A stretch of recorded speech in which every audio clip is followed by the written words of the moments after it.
yoshları, mehrim düşken aziz tupraqqa. Muhabbetlik vatan söygisi egip geldi küzümde yaşqa.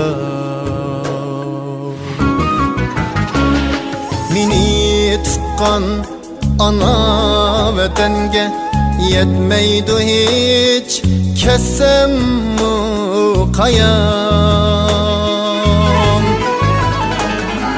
Qarzim badur bitmez yetkiçe küzüm yumup ölsem haman. Qarzim badur bitmez yetkiçe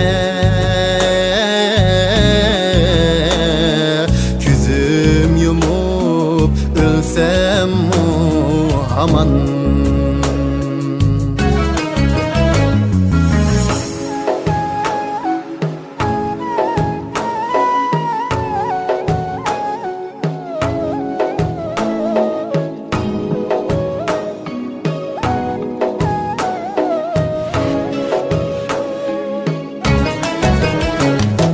Vatan barım qatti hürmetim,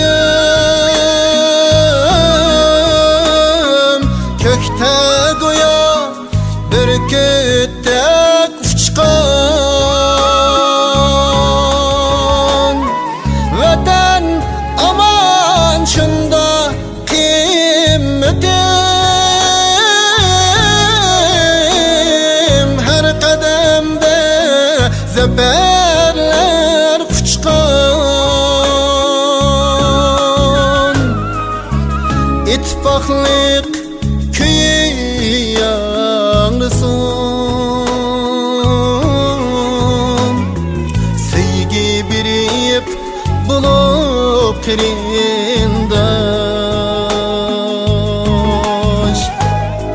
Nel bahari bulbul sayrıson, bir nefeste bizler vatandaş.